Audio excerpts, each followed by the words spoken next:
C'est bon, on est en ligne. Donc bonjour à tous. Bonjour. Bonjour à tous.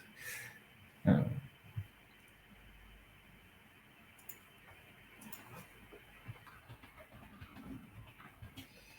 on va juste attendre quelques minutes le temps pour laisser aux gens le temps de se connecter. Et ensuite, on va démarrer donc, dans 2-3 minutes. N'hésitez pas, alors vous avez le chat en bas à droite pour pouvoir réagir sur le webinaire. Et vous avez aussi une rubrique en fait dédiée pour poser vos questions. Donc si vous avez des questions à poser, n'hésitez pas à les mettre dans cet onglet-là. Ça sera plus pratique après pour nous pour répondre, puisqu'on a une interface dédiée pour les mettre en avant, pour les afficher à l'écran, etc.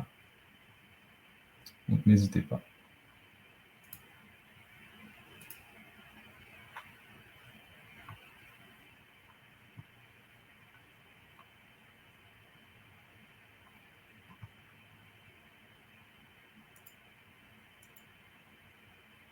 Donc, comme décrit dans l'invitation, on va démarrer avec une présentation donc, de la plateforme et on aura ensuite une vingtaine de minutes dédiées aux questions. Donc, une fois la présentation terminée, on pourra prendre le relais avec les questions. Si on a des petites pendant la présentation, si Nadège ou Patrice se sentent d'y répondre en cours, on les prendra en cours, mais sinon on prendra à la fin. On peut prendre les questions au fur et à mesure, c'est aussi bien, comme ça on est sur la diapo et... Oui, voilà, si jamais tu penses que c'est possible d'y répondre de façon assez courte et concise, ouais, on peut les prendre à la volée. Après, si ça a Oui, besoin de plus nous ça nous va bien si on peut avoir une interaction dynamique et pas attendre la fin pour revenir à la 3e diapo. Oui, c'est ça. Mm.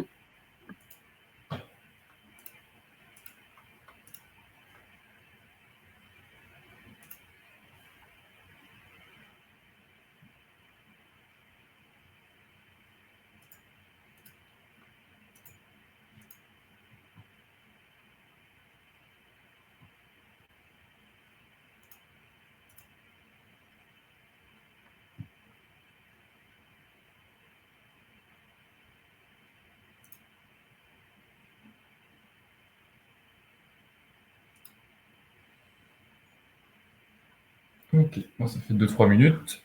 Donc on va se lancer. Donc je suis Mathieu Granic, donc de West Valorisation. Donc, je suis accompagné donc, de Nadège Marek et Patrice Aymon, donc responsable de la plateforme Hyperion donc de l'Université de Bretagne occidentale à Brest. Donc pour ceux qui ne connaissent pas la SAT West Valorisation, très rapidement, en fait, on est l'opérateur de valorisation de la recherche publique en Bretagne et Pays de la Loire. Et donc, notre mission, c'est de proposer donc, aux entreprises des ressources d'innovation issues des 160 laboratoires répartis sur les 4 campus qu'on accompagne, donc Rennes, Nantes, Angers, Le Mans et donc bien sûr Brest, Lorient-Vannes. Donc aujourd'hui, l'une de nos missions, c'est aussi d'accompagner les plateformes, donc de nos établissements bénéficiaires, pour promouvoir leurs expertises, leurs offres de services. Et grâce à des actions comme ce webinaire, vous pouvez aussi retrouver, grâce à des actions comme ce webinaire, vous pouvez en fait découvrir toutes nos plateformes. Si vous voulez en savoir plus, vous pouvez aussi aller sur Plugin Labs West, donc qui est un annuaire sur Internet de toutes les expertises et plateformes de l'Ouest. Donc, si vous voulez développer un projet ou si vous cherchez des savoir-faire, je vous invite fortement à naviguer sur ce site Internet. Donc, vous pourrez y retrouver donc, toutes sortes d'offres intéressantes du milieu académique, mais aussi la plateforme du jour. Et donc, pour vous présenter cela, je laisse la parole à Nadège et Patrice. Merci Mathieu pour l'introduction. Merci à tous de vous être inscrits à ce webinaire. Je vais vous faire découvrir la plateforme Hyperion pour commencer. Et puis, Patrice viendra vous expliquer plus précisément ce qu'est la technologie Hyperion. Et vous montrera des exemples de projets que nous avons réalisés déjà sur la plateforme. Alors, pour commencer, d'abord, ce qui est important sur une plateforme, c'est d'avoir du personnel expérimenté. Et donc, voici le personnel sur la plateforme. Nous avons un comité scientifique et technique composé de 3 médecins. Notre directeur d'unité, Divy Cornec, qui est rhumatologue. notre ancien directeur d'unité, Jacques-Olivier Pers, sans qui l'Hyperion n'aurait pas pu être acquis ici à Brest, qui est dentiste, et puis Arnaud Huguin, qui est anatomopathologiste au CHU et qui appartient aussi à notre unité. Et grâce à lui, on a un œil expert sur tout ce qui va être tissulaire. Christophe Jamin est notre responsable scientifique. Il est chercheur ici au laboratoire, évidemment. Et puis, les 4 personnes plus colorées, c'est le personnel technique de la plateforme. Donc, on a Pierre Pochard, qui est expert en cytométrie en flux et qui a aussi un pendant un petit peu routine, parce que notre spécificité ici au laboratoire, c'est d'être un labo de recherche adossé à un labo de routine d'immuno au CHU. Patrice, qui est donc à côté de moi, qui est l'expert de la cytométrie de masse et qui a une expertise très forte en histologie sur les coupes de lames de tissu. Moi qui suis responsable technique de la plateforme et ma spécialité est plutôt la cytométrie en flux, le tri cellulaire. Et puis, nouvellement recrutée depuis début janvier, Yuna Delarue nous a rejoint en tant que technicienne pour aider Patrice à faire toutes les manips de mise au point et donc d'histologie. Outre le personnel compétent, on a aussi des instruments performants sur la plateforme. Donc, on est une plateforme double tutelle avec le CHU de Brest et l'Université de Bretagne occidentale. Nous avons 2 cytomètres analyseurs et 1 cytomètre trieur, donc qui consiste à analyser ou trier les cellules en suspension qui sont marquées avec des anticorps couplés à des fluorochromes. Ça, c'est le côté CHU. Le côté université, on a acquis donc en 2019, et c'est là que la plateforme est née, donc c'est une plateforme très récente, le cytomètre de masse Helios, qui permet d'analyser des cellules en suspension, mais ici marquées avec des anticorps couplés à des isotopes métalliques, et son module Hyperion, qui permet de pouvoir analyser des coupes tissulaires, toujours pareil, avec des anticorps couplés à des isotopes métalliques. Grâce à toute cette technologie, on va pouvoir analyser des particules comme des exosomes qui font 100-200 nanomètres jusqu'à donc du tissu et voire de l'environnement tumoral, etc. Et donc, nos compétences pour vos projets, c'est ces 3 technologies. Donc, on a la cytométrie en flux qui va nous permettre d'analyser les cellules. Et sur la plateforme, on a 15 fluorescences ou jusqu'à 50 marqueurs avec les isotopes métalliques et donc les cellules qui sont en suspension. On va pouvoir les séparer physiquement grâce au tri par cytométrie. Afin de pouvoir faire des tests fonctionnels, des tests génétiques. Et ici, on peut monter jusqu'à 15 fluorescences aussi. Et puis, l'imagerie par cytométrie de masse qui va nous permettre de faire des immunophénotypages vraiment très profonds, jusqu'à 40 marqueurs pour analyser le micro-environnement et faire de l'analyse de voisinage. La plateforme qui est donc quand même récente de 2019 a déjà une certaine visibilité. D'abord une visibilité sur Internet. Nous sommes référencés sur différents sites pour pouvoir justement avoir de la visibilité au national et à l'international. On a intégré des réseaux. On a été labellisé Biogène Ouest en novembre 2021, donc c'est-à-dire qu'on remplit le cahier des charges de Biogène Ouest. Ensuite, évidemment, nous faisons partie de l'Association française de cytométrie, du Site-of Group, l'Association française d'histologie, et puis on fait partie de différents groupes de travail d'imagerie et de cytométrie. On organise des séminaires très régulièrement et donc, on a notre journée d'inauguration qui a commencé en 2020. Et là, juste pour citer quelques séminaires que nous avons faits, il y a les congrès de l'AFH, de l'AFC, Gènes de Bio, qui est un congrès organisé par Biogène Ouest. Et puis, en mars dernier, il y a un mois, nous avons organisé les premières Brest Mass Days. Et donc, ce congrès dédié à la cytométrie de masse et à l'Hyperion, qui a pu accueillir une centaine de personnes ici à Brest. Bien sûr, nous organisons des formations, donc nous formons les étudiants du laboratoire, les internes du CHU, et puis tous les personnels des laboratoires de Brest. Patrice donne un cours de M2 en immunologie à Paris-Saclay, donc à distance. Nous donnons aussi des cours au M1 Biologie Santé de Brest. Et puis, nous sommes en réflexion sur une formation INSERM plus dédiée à la cytométrie de masse. Donc, nous avons une activité très forte sur la plateforme. Et c'est ce qui nous permet d'avoir de multiples collaborations déjà réalisées. Donc, évidemment, je n'ai pas fait la liste exhaustive de toutes nos collaborations. On en a plusieurs sur Brest. Mais ici, c'est pour vous montrer qu'on travaille même à l'international avec Groningen, avec Athènes, avec Liège. La technologie Hyperion, comme va vous le montrer Patrice, autorise de ne pas avoir de frontières finalement, puisqu'il s'agit de lames de tissus qui peuvent être envoyés par la poste. Et c'est ça le gros avantage de cette technologie. Et sinon, on travaille évidemment avec des laboratoires plus proches de nous dans l'Ouest, comme à Rennes ou à Nantes, puisque c'est d'abord comme ça qu'on se fait connaître. Et nous sommes ouverts évidemment aux industries privées et nous avons déjà des projets avec, déjà réalisé des projets avec Servier, avec Imabiotech. Et nous sommes en cours de réalisation pour Novartis, c'est un projet sur 4 ans, et puis avec la société Calcium qui est issue du laboratoire aussi. Donc vous voyez qu'on est déjà bien implanté, et donc c'est que nos collaborations et nos savoir-faire sont déjà reconnus.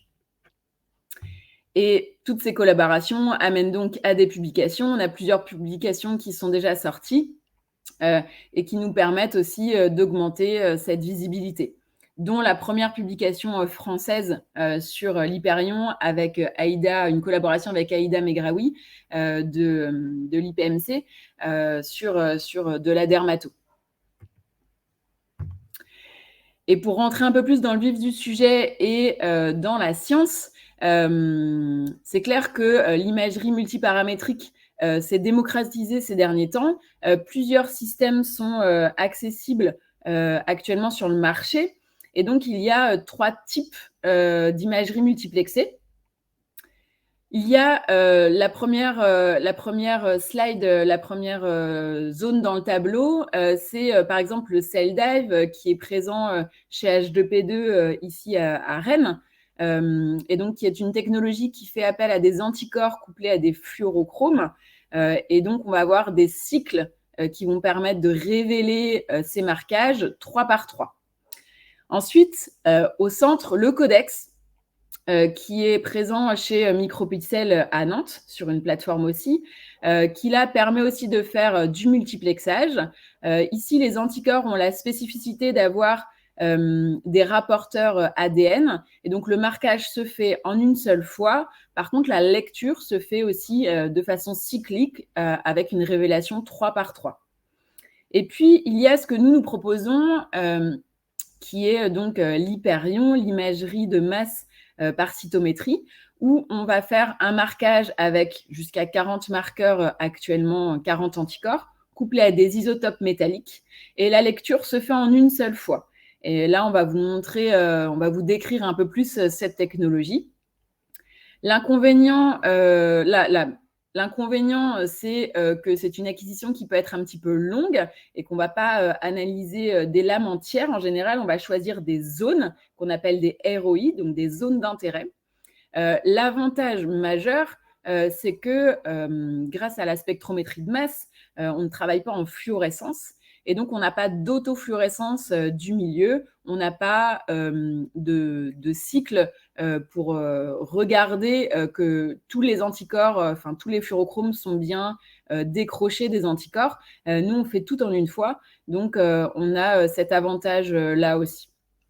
Et je vais laisser la parole à Patrice, qui va vous expliquer un peu plus cette technologie. Bonjour à tous. Donc là, j'ai très peu de temps pour tout expliquer, mais bon, comme la ligne de la neige, en fait, il y a forcément des inconvénients et des avantages pour les deux technologies, que ce soit en fluorescence ou en masse. Et le gros avantage qu'on a en masse, c'est qu'on n'a pas d'overlap en fait de spectre. comme on peut avoir en cytométrie en flux, car ceci on va devoir en fait avoir des compensations et qui va nous faire perdre de la sensibilité. Alors qu'en masse, vu qu'on n'a pas d'overlap, on n'a pas de compensation, donc on a normalement une sensibilité un peu plus importante. Donc, comment fonctionne en fait le workflow de la masse, en tout cas sur la partie cellule en suspension, donc qui est l'hélios. On va marquer comme en cytométrie en flux nos échantillons avec des marqueurs métalliques que nous allons acquérir au niveau de l'hélios. Qui vont passer, en fait, tous ces échantillons-là vont passer dans un nébuliseur qui vont permettre vraiment de mettre les cellules dans une goutte spécifiquement. Et ces gouttelettes vont passer en fait dans une torche de plasma qui vont vaporiser et ioniser toutes les cellules.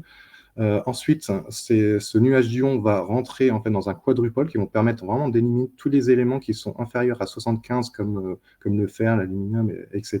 Donc, on va avoir que les éléments que nous avons marqués avec nos anticorps. Et ensuite, donc ceci, ça va être calculé, intégré, le signal va être intégré grâce en fait à la spectrométrie de masse, donc grâce à la propriété en fait du temps de vol de chaque métaux. Nous avons quasiment la même chose en fait en imagerie de masse. Donc là, c'est le module Hyperion cette fois-ci. Donc là, on va marquer tous nos anticorps en même temps sur la même, comme a dit Nadège. Ensuite, il y a un laser qui va venir taper tous les micromètres carrés le tissu, d'où la résolution que nous avons, c'est 1 micromètre carré pour 1 pixel. Et ensuite, nous avons donc, grâce à l'ablation du laser, une envolée en fait, ce qu'on appelle une plume d'ion, qui va suivre le même chemin que ce que nous avions pour l'hélios. Il faut savoir que, comme a dit Nadège, en fait, on a des temps d'acquisition qui sont assez longs parce qu'il faut compter pour 1 mm² à peu près 100 minutes. Donc, le gros en fait, de cette technologie, et vraiment le gros avantage, c'est que sur la même base technologique, on va pouvoir analyser le sang et le tissu d'un même patient. Et donc, comment on fait un panel design, en fait tout d'abord, nous allons valider nos anticorps, donc grâce à des techniques classiques d'immunohistochimie. Ensuite, nous allons faire un panel design, donc ce qui consiste à attribuer le bon métal au bon anticorps.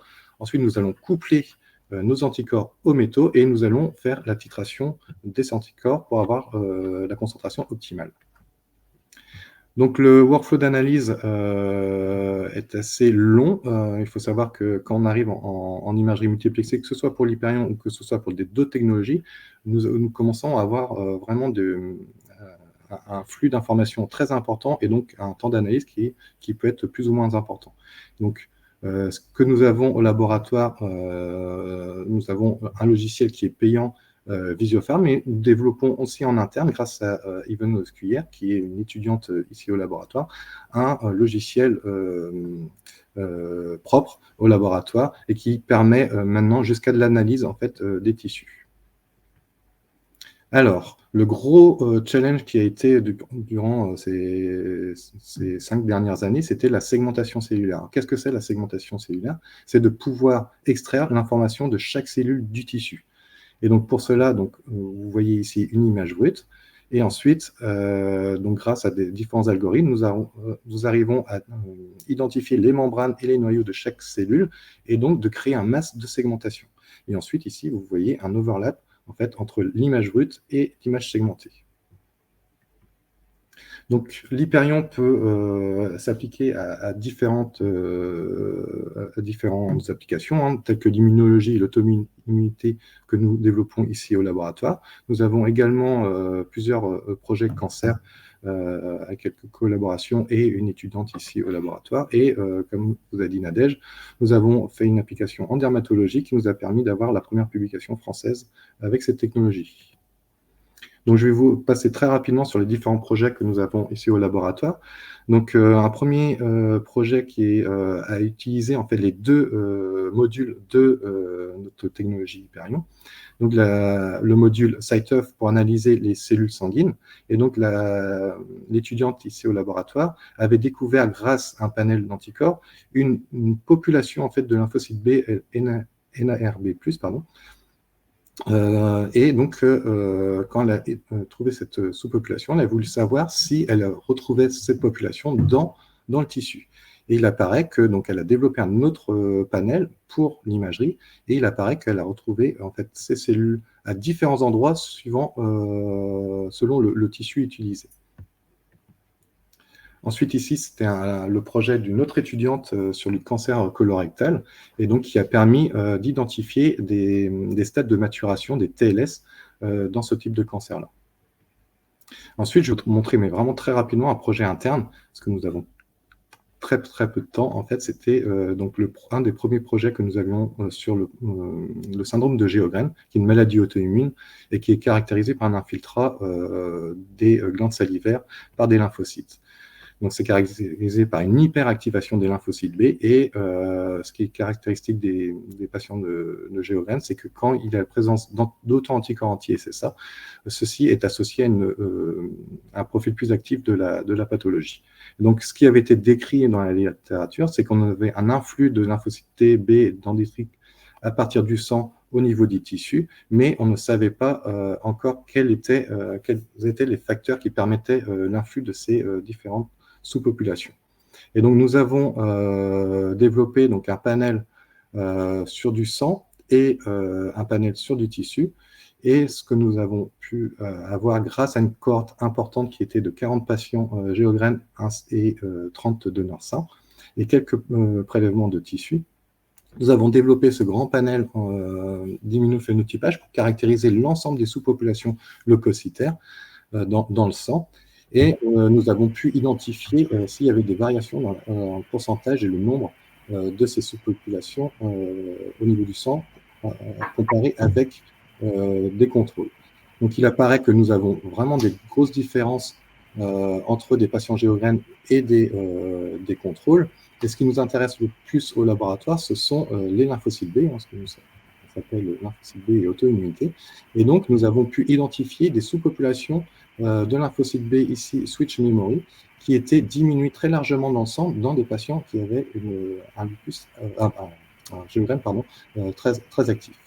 Et donc, nous avons voulu faire une analyse plus non supervisée grâce à l'algorithme Citrus, qui permet en gros de faire une analyse de groupe et de trouver des nouvelles sous-populations que nous ne pourrions pas voir avec une analyse supervisée. Et donc, nous avons pu retrouver une population qui sont encore des lymphocytes B switch mémoriques, mais qui expriment le CXR3 positif. Et donc, qui étaient vraiment dépendants de la sévérité de la pathologie, parce qu'on voit bien ici que les patients qui sont SSA+, ont une diminution importante de cette population. Et donc, ce qu'on s'est demandé, c'est est-ce que cette population de lymphocytes B était retrouvée dans la glande salivaire, ce qui pourrait expliquer un reculement de cette population, sachant que le CXR3 est un récepteur de chymokine, donc il pourrait expliquer en fait cet influx de sous-population. Et donc, nous avons développé un panel de 40 anticorps pour l'imagerie de masse. Et donc, nous avons fait une première analyse non supervisée et une analyse supervisée qui permettait vraiment d'identifier toutes les sous-populations leucocytaires du tissu. Et donc, nous avons bien retrouvé cette population lymphocyte B qui était CXR3 positif et qui était retrouvée plus importante dans les patients qui avaient un SSA positif. Donc, pour appuyer ce résultat-là, nous avons également découvert d'autres sous-populations, mais qui étaient décrites dans la littérature, ce qui nous a appuyé sur le fait que ce que nous avions vu auparavant était bien réel. Et donc, nous avons pu en conclure que ces sous-populations switch memory de lymphocyte B, grâce à leur récepteur CXR3, pouvaient rentrer dans le tissu grâce à la chymokine CXL10. Alors là, je vais très rapidement, mais bon, il y a beaucoup d'autres études qui ont été faites sur ce projet-là. Et ce qu'il y a de bien en fait dans l'imagerie de masse, c'est que nous pouvons faire une étude de voisinage, et donc c'est ce que nous avions fait ici. Et ce qui est intéressant, en fait, quand on regarde les voisins de cette sous-population d'intérêt, nous avons des cellules épithéliales qui sont proches de ces cellules d'intérêt, mais également des cellules T CD4. Et donc, ce que vous voyez ici illustré, donc vous avez notre sous-population d'intérêt en bleu, et ensuite les différents voisins en rouge ou en violet. Donc, ce qui nous a permis en fait de conclure que en fait, ces lymphocytes B-là passaient par la barrière transépithéliale et qui venaient ensuite dans des follicules particuliers au niveau de la glande salivaire se maturer grâce à l'interaction avec des lymphocytes TCD4 et permettre une différenciation donc en lymphocytes B mémoire ou plasmocytes sécréteurs d'auto-anticorps qui venaient détruire en fait les glandes salivaires. Donc, dans la perspective, c'est qu'il va falloir augmenter le nombre de patients de cette cohorte ou alors avoir une autre cohorte, tout simplement. Et nous sommes aussi également en cours de rédaction de cet article.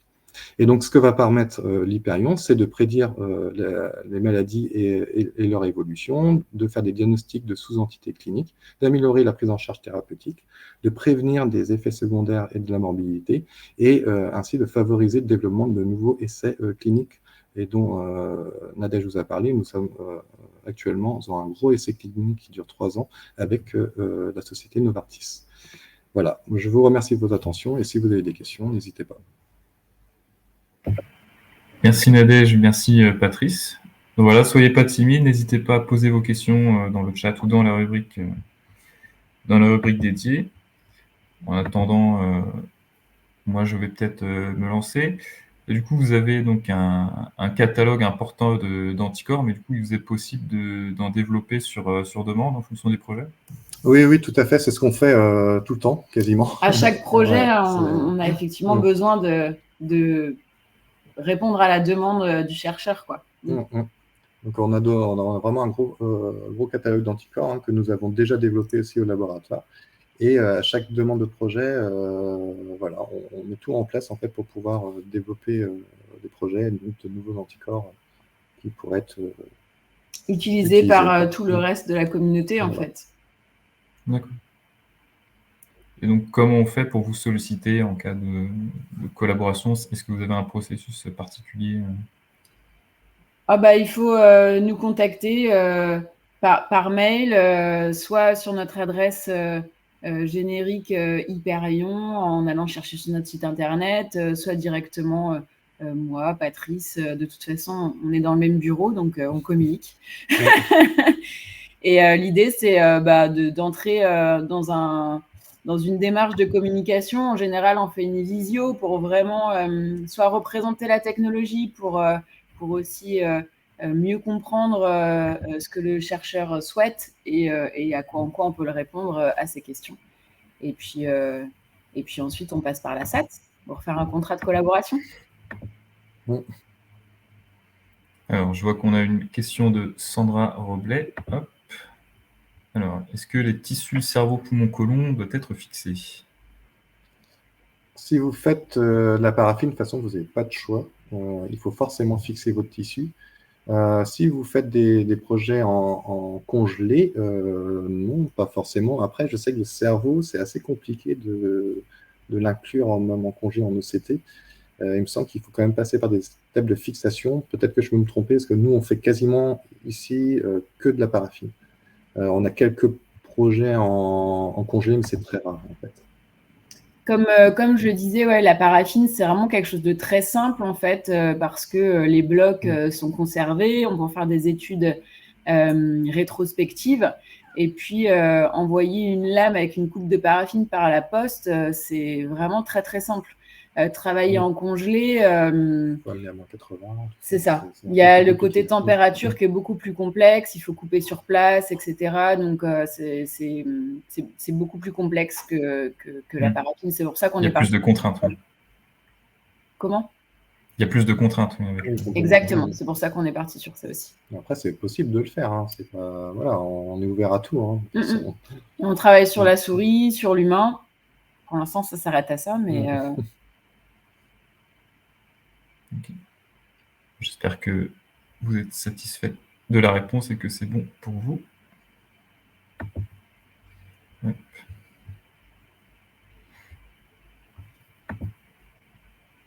Pas d'autres questions dans l'Assemblée? Je ne sais pas si Nadège ou Patrice voulaient revenir sur un point particulier que vous avez envie de remettre en évidence.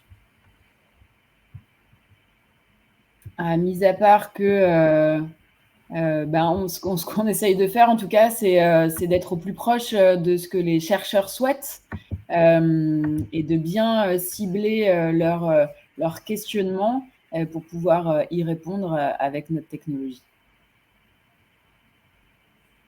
Ok. Alors, n'hésitez pas si vous avez d'autres questions. Sinon, il ne faut pas hésiter à nous contacter par mail, clairement. Oui, voilà. On est accessible, même au bout du monde. Ouais. N'hésitez pas à poser vos questions maintenant, sinon on clôturera ce webinaire. Donc voilà, n'hésitez pas à les joindre.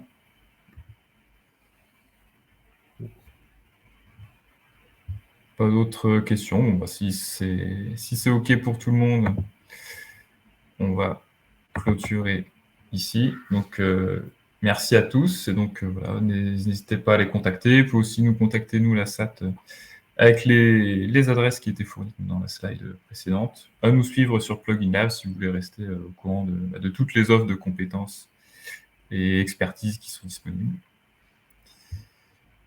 Si on n'a pas d'autres questions, on va pouvoir souhaiter un bon week-end à tout le monde et une bonne fin de journée. Merci. Merci. Au revoir. Au revoir. Au revoir.